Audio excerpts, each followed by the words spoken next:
Ascendentul Berbec, luna august 2023. Luna va începe într-o notă pozitivă. Pentru unii dintre voi s-ar putea ca sursa dumneavoastră de venit să se poată schimba. Ce este frumos este că veți folosi în mod optim talentul și capacitățile voastre și o strategie adecvată pentru a vă oferi rezultatele dorite, pentru că va fi activată casa a 6-a cu Mercur retrograd de pe 24 august, posibil pentru unii dintre voi să aveți dureri lombare sau poate legate de rinichi.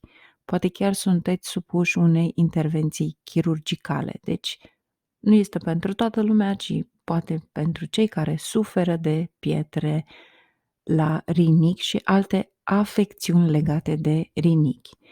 Pentru că iarăși este activată casa a 6-a, dușmanii tăi îți pot face rău. Deci, ceea ce ai putea să faci este să activezi casa a 5-a, unde sunt rugăciunile, învățătura despre scripturi, tot ce vă doriți voi și ce doriți cu adevărat să vă rugați, dar totul are un singur sens și un nume: divinitate, Dumnezeu sub orice formă. Deci posibil pentru unii dintre voi să petreceți timp cu contemplarea spirituală. Asta vă va ajuta extraordinar de mult și mai ales cei care doriți să evitați niște probleme de sănătate. Casa a 5-a din nou este activată și asta înseamnă că pentru unii dintre voi vă pierdeți răbdarea cu copiii voștri, orice vârstă ar avea. Litigiile legate de o proprietate se va rezolva. În general, comunitatea și oamenii, să știți că vor aprecia cunoștințele și abilitățile voastre și s-ar putea să obții un mare succes în carieră între 7 și 17 august. Vei fi inspirat să faci ceva nou și creativ. Iar pentru cei care doresc într-adevăr să facă o schimbare în casa voastră, ar fi bine să vă folosiți de vastu, pentru că veți îmbunătăți ceva care vă va aduce o realizare financiară extraordinară. Cei interesați o aveți pe cursul de vastu la produse pe site-ul meu.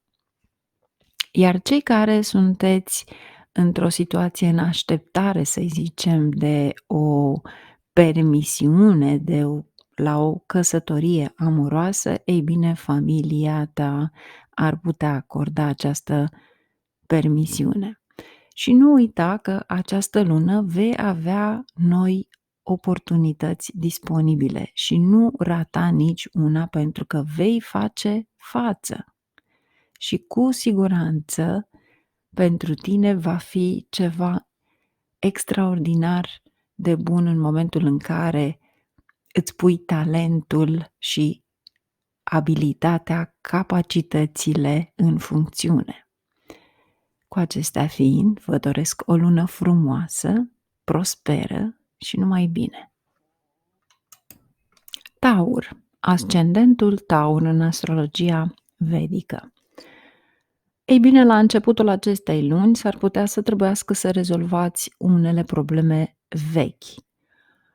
Ține cont de bugetul tău când faci cumpărături și nu ar fi înțelept să ne certăm cu ceilalți pe probleme fără temei. S-ar putea să apară mici probleme la locul de muncă, veți fi îngrijorat de restricții în viața profesională și chiar și din viața socială. Dacă eventual veți da cu împrumut bani oricărei persoane, ar fi înțelept să faceți o dovadă legală. Pentru că până și cei care sunt în jurul vostru, apropiații voștri, vor fi geloși pe voi. Deci sfatul este: mai bine nu dați. Și pentru unii dintre voi stați deoparte de politica la locul de muncă. Este ceva inutil în care veți merge. De ce? Pentru că voi aveți acum o perioadă în care veți străluci. Deci, oamenii vă vor recunoaște și dacă vi se face de fapt o propunere de a merge spre politică, ar fi bine să refuzați, pentru că aici nu este tocmai talentul vostru, voi spuneți adevărul. Abilitățile și cunoștințele dumneavoastră vor fi de asemenea apreciate.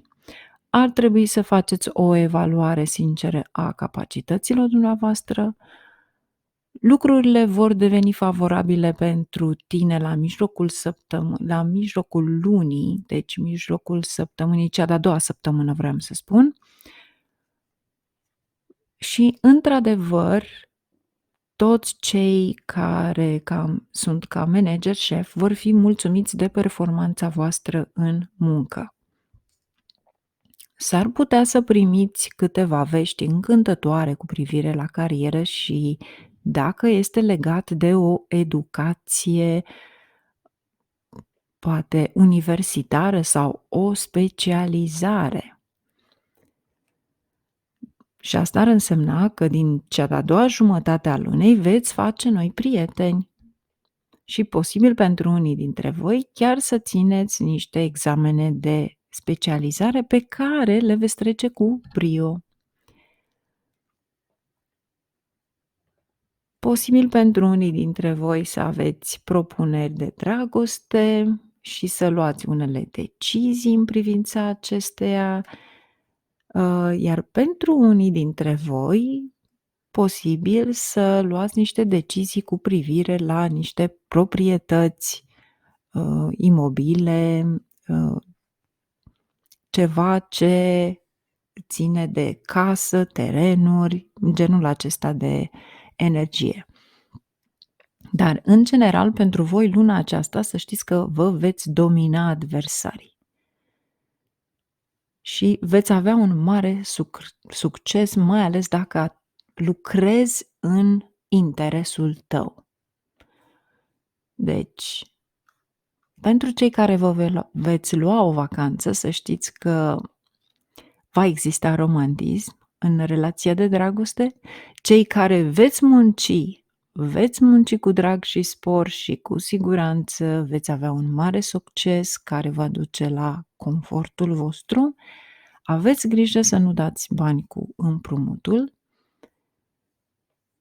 și aveți grijă să nu cheltuiți prea mult. Deci, vă doresc o lună prosperă, numai bine și mergem mai departe.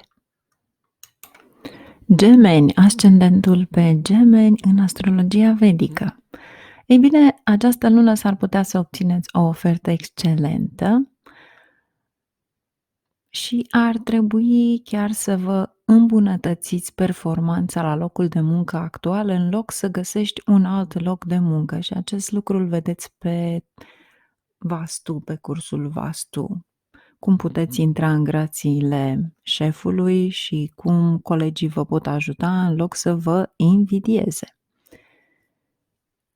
Deci, veți avea încredere profundă în activitățile religioase această lună, s-ar putea să obții succes într-un interviu foarte așteptat, dar eu zic să îți faci treaba în continuare fără să-ți pierzi speranța, pentru că, sigur, vei obține rezultate la momentul potrivit.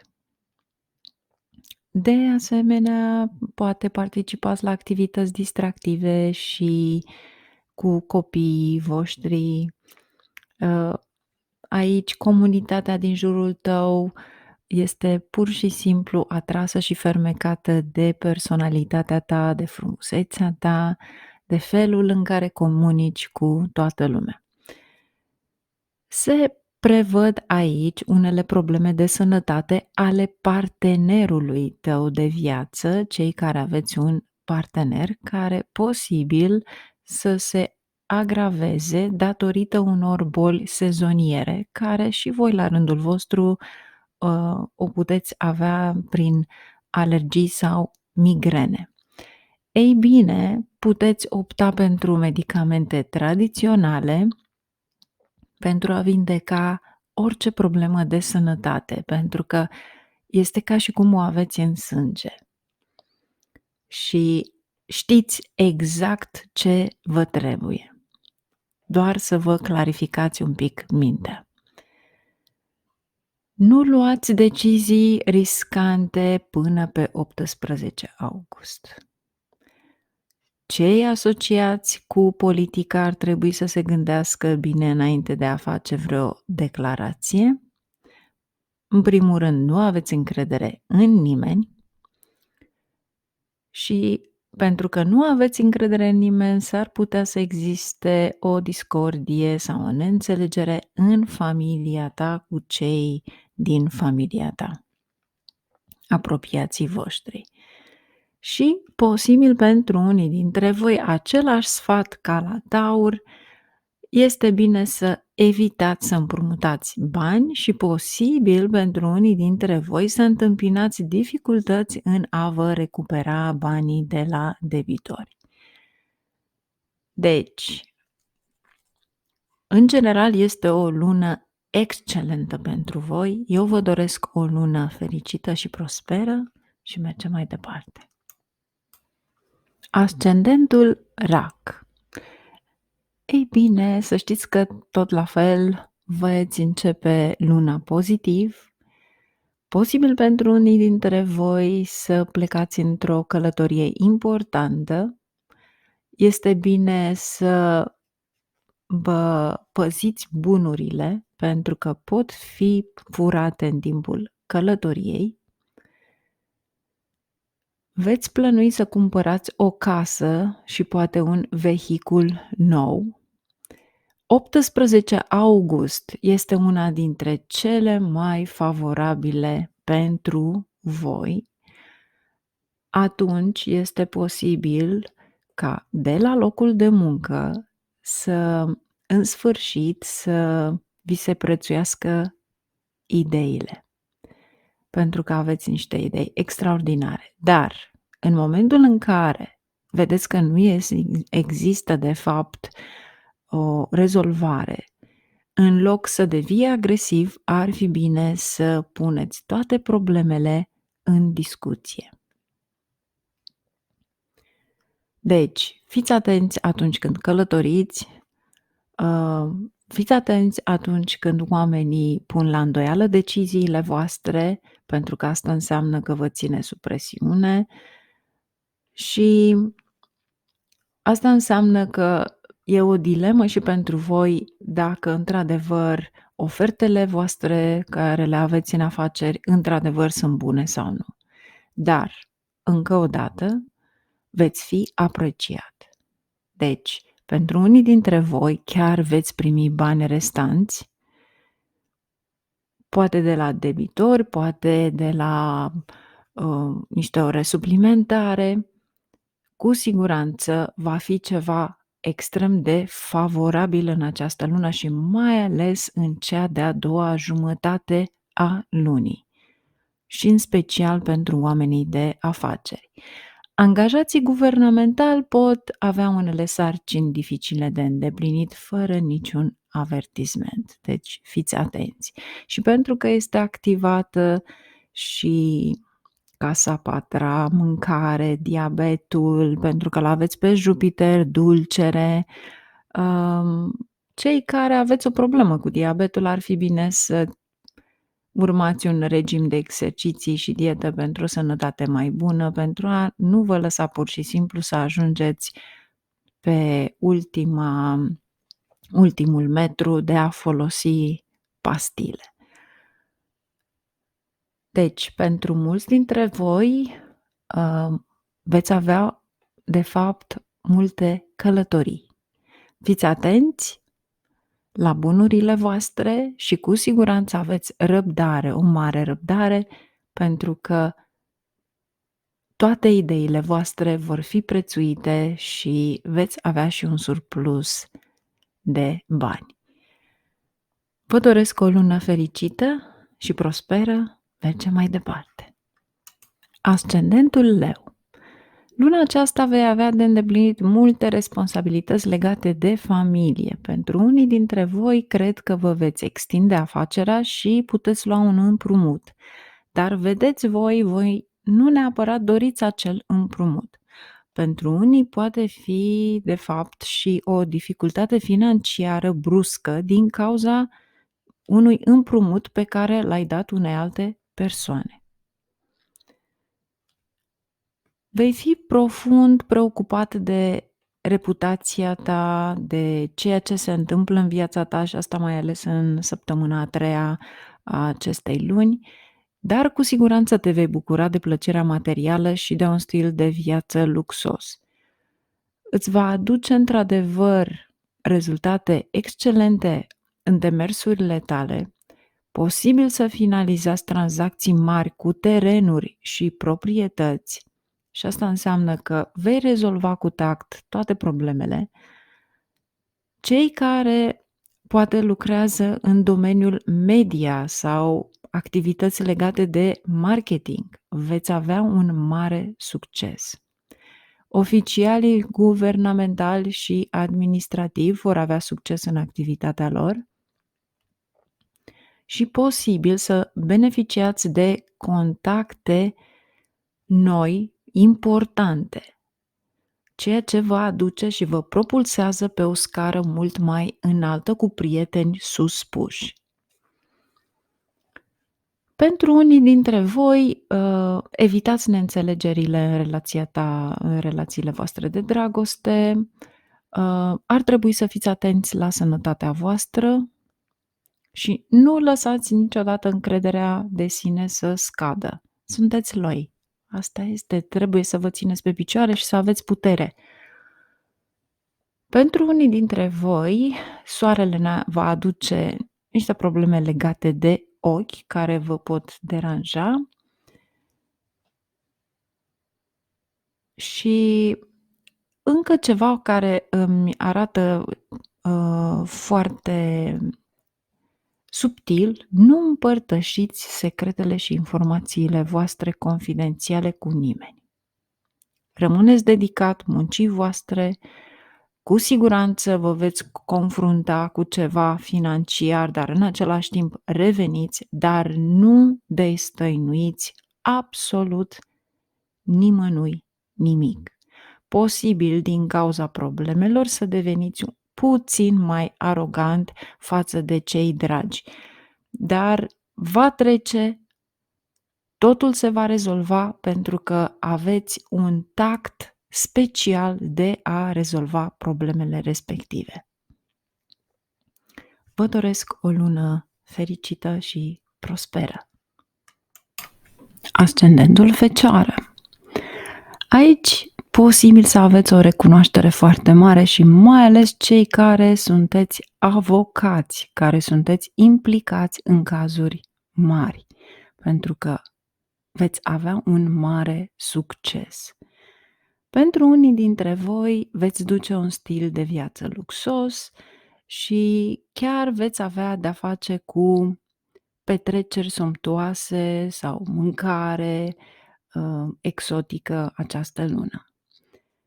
Vei avea o lună foarte bună atunci când te înțelegi cu partenerul de viață și aici avem de fapt și contribuția sau în relațiile tale vei fi apreciat la locul de muncă și din nou vei domina, dar ai mare grijă la dușmanii tăi ascunși și tot ceea ce vei face la locul de muncă pentru a fi pus în față este să dai la o parte mai întâi de toate pesimismul. Lenea la tine nu există în vocabular. În schimb, nu atrage o energie negativă în momentul în care ceva nu merge. Va trebui să mergi înainte în viață cu voință puternică și determinare, să te ridici din orice. De ce? Pentru că aici este dominația la locul de muncă, așa cum ai fost la început, așa va fi și acum. Sistemul tău de administrare și de anticipare va fi extraordinar de bun în această lună. și posibil să obții un mare succes în carieră cu ajutorul membrilor echipei, pentru că îi vei proiecta. Și pe acest lucru este bine să faceți VASTU. De pe cursul VASTU aveți un mic videoclip acolo cum puteți să fiți ajutați de membrii, de colegii de la muncă plus de șeful vostru pentru a fi respectat și, într-adevăr, susținut. Mercur va trece prin casa a 12-a. Deci, unele probleme poate vor interveni, fie cheltuieli, fie gelozia oamenilor față de tine, fie niște declarații pe care le vei face. Este bine să nu faci nimic agresiv, deci chiar dacă te enervezi, să nu irosești bani pe ceva inutil. Tot în casa a 12 aveți și tensiune arterială, deci aveți grijă de sănătatea voastră și cred că nu este bine să interveniți prea mult în viața copiilor voștri dacă au o vârstă destul de mare. Cu alte cuvinte, veți avea un succes extraordinar dacă vă țineți de munca voastră, de cariera voastră și încercați să faceți acea echipă de putere care să aducă succes companiei unde lucrați și respectul primit de la managerul vostru sau șeful vostru. Deci veți obține o recunoaștere pe scară largă datorită implicării voastre. Vă doresc o lună prosperă și frumoasă. Numai bine! Mergem mai departe. Ascendentul Balanță. La începutul lunii acestea cred că va fi puțin greu pentru unii dintre voi să vă satisfaceți nevoile financiare. Eu aș spune să nu vă pierdeți timpul cu activități inutile, să încercați să primiți noi propuneri de locuri de muncă, pentru că în momentul în care veți fi deschiși, posibil să faceți cunoștință cu oameni filozofici, cu oameni cu o scară mult mai ridicată, oameni suspuși, poate chiar oficiali guvernamentali. Iar aici este posibil pentru unii dintre voi chiar să aveți o recunoaștere specială. Veți plănui să începeți o nouă afacere în a doua jumătate a lunii, adică după 17 august. Tot aici veți face multe eforturi și muncă asiduă pentru a reporni toate proiectele voastre care au fost împiedicate, dar cu siguranță vei fi ajutat și de oameni suspuși. Cei care sunteți asociați cu politica, ar fi bine să nu faceți declarații care să rănească pe cineva, iar cei care nu sunteți, posibil să răniți stima de sine a părinților voștri. S-ar putea să aveți o mică răceală, o tuse ușoară, o răceală care vă deranjează, dar nu-i nimic, până la jumătatea acestei luni va trece, deci nu este nimic de speriat. Vă rog să conduceți atent, îl aveți pe Marte într-o poziție în care știm că fie faceți gimnastică, fie tot ceea ce ține de musculatură poate vă aduce dureri musculare, dar Marte mai înseamnă și viteză. Deci aveți grijă la condus și întotdeauna când aveți neînțelegeri cu cineva este bine să comunicați. Voi sunteți cei care comunicați. Problema banilor. Nu luați împrumuturi și nu împrumutați bani luna aceasta pentru că acei bani pur și simplu vă va stagna până în luna decembrie. Deci, și fii foarte atent la ceea ce primești acasă ca scrisoare pentru a nu avea ceva legat de o problemă juridică. O vei rezolva imediat dacă vei avea plicul respectiv, mai ales cei care așteptați ceva.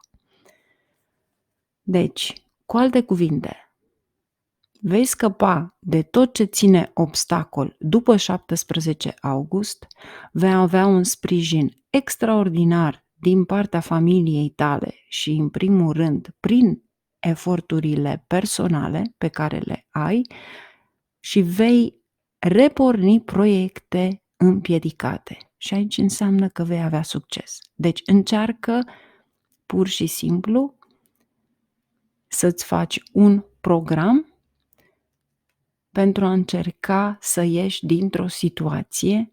Nu este ceva dificil și mai ales dacă ești deschis la propuneri noi de locuri de muncă. Vă doresc o lună frumoasă și prosperă. Mergem mai departe. Ascendentul Scorpion. Haideți să vedem ce avem pentru voi acum. Cred că veți avea un sprijin extraordinar de la colegi, chiar dacă unii dintre voi aveți o multitudine de inamici, dar vedeți voi roadele muncii acum le aveți în această lună. De ce? Pentru că mulți dintre voi ați stat în locul celorlalți să munciți. Și posibil pentru unii dintre voi să scăpați și niște probleme controversate. Cei care doriți să mergeți pe o specializare, vă sfătuiesc acum este timpul și pentru unii dintre voi, mai ales că aveți și soarele în casa noua, posibil să faceți o călătorie la sfârșitul acestei luni sau poate încercați să faceți o afacere către sfârșitul lunii, dar pentru unii dintre voi poate fi într-adevăr și o călătorie de afaceri. Ceea ce înseamnă că posibil în această călătorie de afaceri să te îndepărtezi puțin de obiectivele tale și pentru unii dintre voi să aveți acel flirt, fie cu cineva de la locul de muncă sau cu cineva care este de fapt în exterior.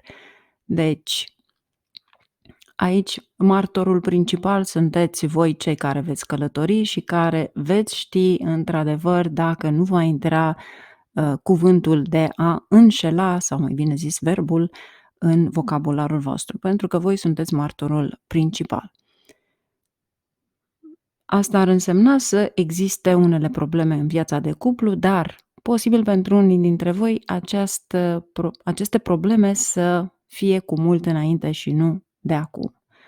Deci, este bine să stați departe de acest tip de activități, pentru că atunci voi veți încerca să îndreptați ceva și veți pune un accent mai bun pe membrii familiei, pe partenera voastră și o bună înțelegere.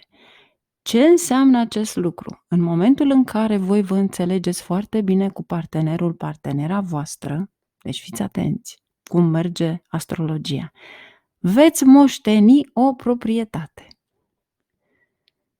Asta este plata universului. Este în felul în care te comporți. În momentul în care mergi spre ceva ilegal, ți se ia acest lucru. În momentul în care mergi pe această energie și ești corect, deci fiți atenți că atunci când aveți de-a face cu această energie, înseamnă că sunteți adevărul pur.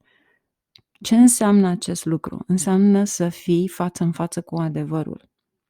Uneori trăim într-o societate în care noi avem impresia că vom spune ne place acest lucru pentru că vrem să fim rând de rând cu societatea. Voi nu sunteți așa. Pentru voi este adevărul goluț și îl acceptați. Și atunci înseamnă că tot ce vine ca sfat, tot ce vine ca religie, spiritual, familia este pe primul loc pentru voi. Acea atitudine pozitivă vă va aduce un câștig. Și posibil pentru unii dintre voi chiar să aveți o petrecere religioasă în familia voastră. Acest lucru vă va aduce și o avansare în carieră numai atunci când aveți acea atitudine pozitivă. Deci, este bine să nu insultați pe nimeni, să nu aveți un disrespect față de cineva, posibil să se facă mari greșeli, dar nu luați pe nimeni peste picior, nici măcar în gândul vostru. E un fel de a spune, lăsați sarcasmul la o parte, nu este treaba nimănui, știu că nu sunteți așa, dar ceea ce mi-arată aici, ego-ul respectiv este de fapt sarcasm. Și un cuvânt este de ajuns ca să schimbă toată energia.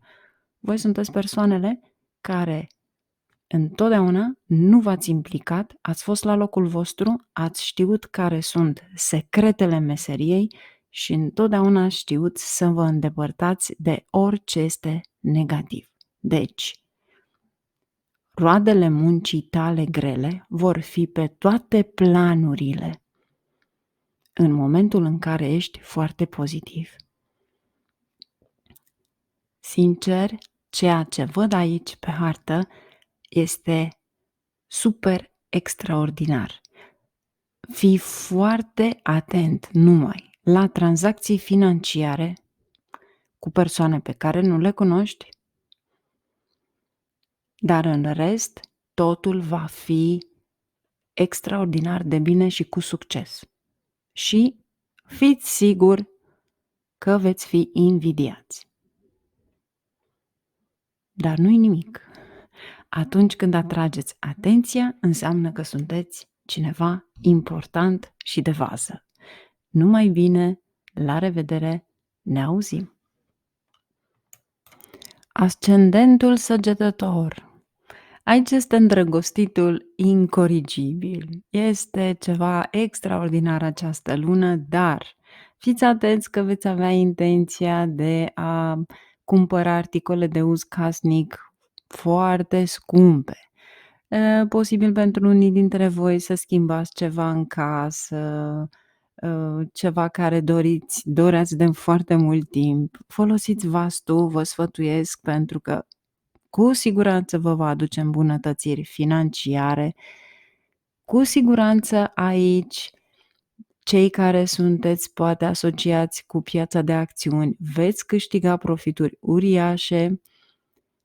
Luna aceasta, eu spun nu numai o dorință, multe dorințe pot fi îndeplinite datorită energiei pe care o aveți aici. Va crește încrederea de sine, relațiile pe care le ai cu cei din jurul tău vor fi nemaipomenit de bune, deci atrage acea energie pozitivă pentru că totul este sub formă de atracție.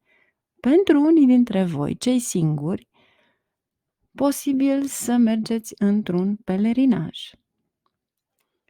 Alții poate finalizează lucrări importante în prima jumătate a lunii. Poate chiar vă planificați să vă extindeți afacerea și cu siguranță veți avea succes în muncă. Iar pentru unii dintre voi ar fi bine să acordați mai multă atenție la ceea ce faceți voi și nu ce spun alții. Pentru că oamenii vorbesc în spatele vostru pentru a vă face rău, pentru că sunt geloși. Deci e un fel de dușmanii tăi ascunși îți pot face rău chiar și prin vorbele respective. Nu alerga prea mult pentru acel succes, pentru că succesul vine către tine, nu trebuie să alergi tu, cu alte cuvinte. Nu rata, în schimb, oportunitățile importante care vin în viața ta, pentru că vei sta prea mult pe gânduri. Nu. Și ai mare grijă la ceea ce cheltui. Pentru unii dintre voi, posibil să faceți o vacanță frumoasă cu partenerul de viață, mai ales spre sfârșitul lunii. Vă doresc o lună frumoasă și prosperă. Mergem mai departe. Ascendentul Capricorn. Să știți că veți avea într-adevăr prima jumătate a lunii una dintre cele mai bune perioade ale voastre și veți avea un mare noroc în chestiuni juridice. Posibil să faceți donații în activități caritabile, ceea ce înseamnă că va deschide pur și simplu acel ciclu financiar. Deci cei care nu știți, este bine să donați în fiecare lună din salariul pe care îl aveți, pe o sumă infimă dacă este posibil, dar să o donați oamenilor săraci, nu neapărat organizațiilor, chiar să dai o mâncare caldă cuiva care nu are pur și simplu ce mânca și mai ales sâmbătă. Aici înseamnă că, într-adevăr, vă activați finanțele. Vechii voștri prieteni posibil să vă ajute. Să știți că munca voastră se va finaliza fără obstacole și, pur și simplu, cei care doriți să luați poate un loc guvernamental sau să optați pentru un loc guvernamental, să știți că veți primi încurajare de la sistemul administrativ, de la guvern, ceva care într-adevăr dorește să vă plaseze într-o poziție excelentă. Deci, posibil pentru unii dintre voi chiar să participați la niște probleme sociale și politice, dar întotdeauna este bine să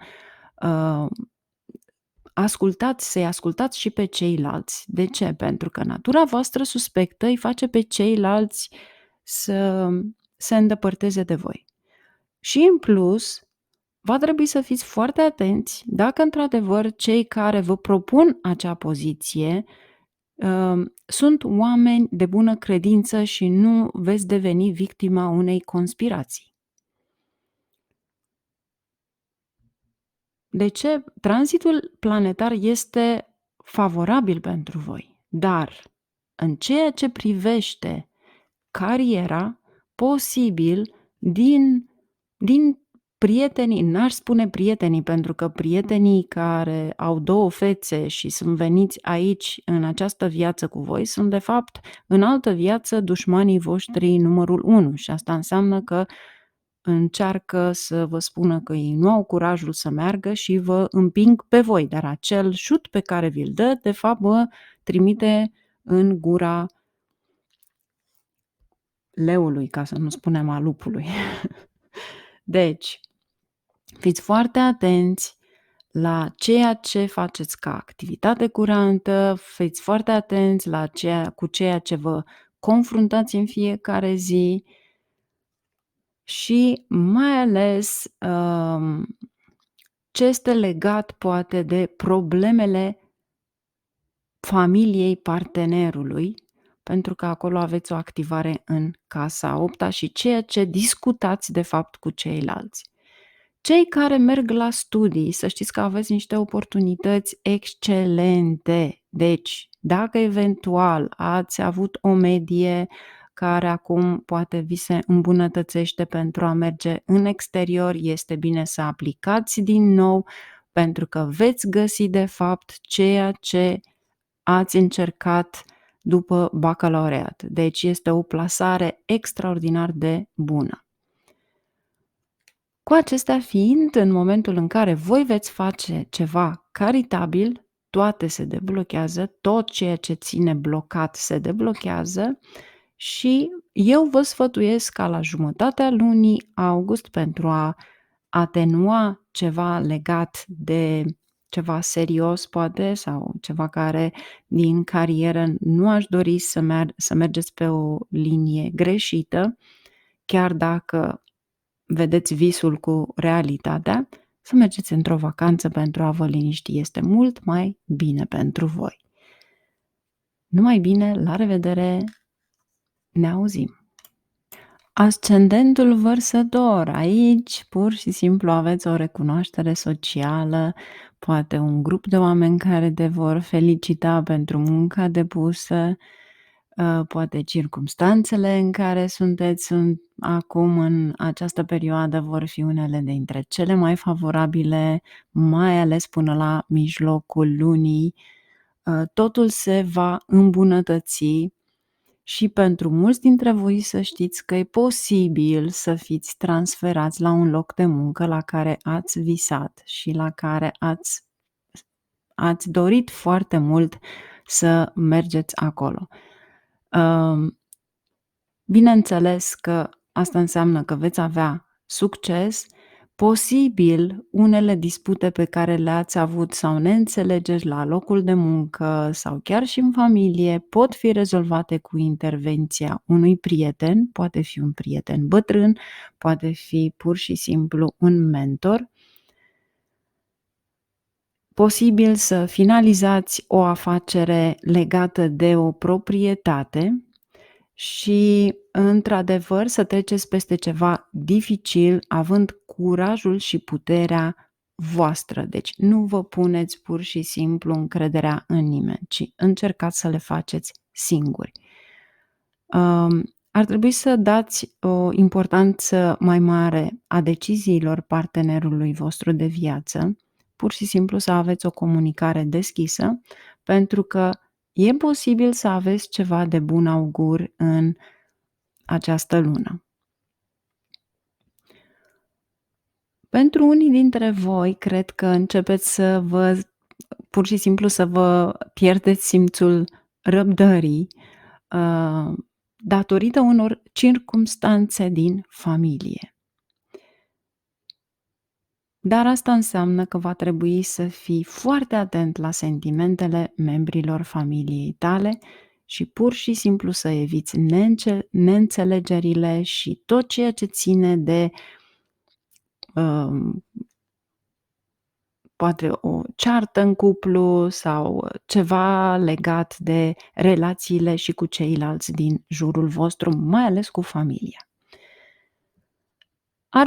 Ar trebui înainte de toate să căutați, înainte de a face o investiție financiară, să stați departe de ceva care nu ați căutat, care nu este într-adevăr ceva bun și să stați departe de o companie negativă, pentru că acest lucru posibil să vă aducă din nou certuri în familie sau cu membrii familiei. Dar, în general, să știți că aveți ceva extraordinar de frumos, mai ales atunci când ideile voastre au fost puse în practică din iulie, în august s-au realizat, spre marea surprindere a tuturor aveți rezultate chiar până la jumătatea lunii august și atunci veți fi felicitați. Și eu vă felicit, mai ales cei care într-adevăr rezonați. Deci, întotdeauna să vă țineți aproape prietenii buni, prietenii înțelepți, pentru că vă vor ajuta extraordinar de mult și această lună cu siguranță veți finaliza o afacere de proprietate. Numai bine, la revedere și ne auzim! Ascendenții Pești! Eu mă bucur mai mult pentru voi. De ce? Pentru că ceea ce aveți ca poziție planetară ne duce pe distracție, pe artă, poate chiar veți primi un premiu. Pentru unii dintre voi veți avea o atmosferă extrem de pozitivă aici.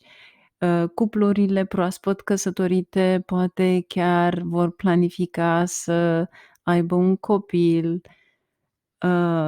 Vei fi într-adevăr concentrat și dedicat pe munca ta și e posibil să începeți o muncă importantă luna aceasta. Aveți o încredere de sine foarte bună și țineți pasul așa cum este, pentru că vă va aduce un mare, mare succes. Posibil să lucrați mai multe ore datorită volumului suplimentar de muncă. Aveți grijă cu cine sunteți sau care sunt de fapt cunoștințele voastre, nu prietenii voștri, pentru că acolo se întâmplă să fie cineva care vă poate trăda încrederea sau chiar vă poate înșela, dar e posibil pentru unii dintre voi, chiar să luați o decizie grea, chiar dacă persoana respectivă este a fost sau ați crezut că este o persoană de încredere în viața voastră. De aceea, nu vă pierdeți cumpătul, ci pur și simplu încercați să rezolvați acea situație prin a evita orice tip de legătură, pentru că veți înțelege. Și încă ceva, aveți mare încredere în intuiția voastră, în visele voastre, premonițiile voastre, pentru că cu siguranță veți avea acest lucru. Poate nu veți înțelege de fapt acel vis sau acea premoniție. Gândiți-vă bine la ce este în jurul vostru, ce faceți voi de fapt și cum ar trebui să acționați mai departe. Deci nu combinați în aceeași măsură, uh, nu vă opriți pur și simplu pe semnificația respectivă pentru a face imediat în ceva real, pentru că este total diferit ceea ce vedeți în 3D, 5D, într-o premoniție, o viziune, decât ceea ce se întâmplă în viața voastră. Deci, va trebui să vedeți ce încearcă să vă prevină, ce încearcă să vă facă atenți, fiți atenți la greșelile pe care le-ați făcut în trecut, să nu le repetați acum, pentru că ceva se repetă aici, pentru că e posibil într-adevăr să vă reîntâlniți cu niște oameni nedoriți la mijlocul acestei luni. Deci, încercați pe cât posibil să evitați pe cineva care reapare în viața voastră, pentru că această reapariție este de fapt de a încheia ceva. Voi deja ați mers pe pasul transformării, încercați să ieșiți afară din orice circumstanță negativă, totul doriți să fie în favoarea voastră pozitiv și atunci înseamnă că va trebui să evitați tot ce ține de negativitate sau chiar oameni care știți că au venit în viața voastră într-o circumstanță în care a apărut ceva negativ. Deci, va trebui să înțelegeți că este un semnal de alarmă. Ce vă recomand? Vă recomand să mergeți la un picnic sau o excursie distractivă cu partenerul de viață sau cu familia, cu copiii sau poate, într-adevăr, veți avea oaspeți acasă și vă veți simți extraordinar de bine. Cei asociați încă o dată cu artă, literatură, posibil să primiți un premiu, posibil să lansați o carte, posibil chiar să vindeți tablouri. Numai bine, la revedere, o lună prosperă și fericită. Deja am ajuns la 12-a zodie și este destul de mult. Vă mulțumesc din toată inima, la revedere, ne auzim!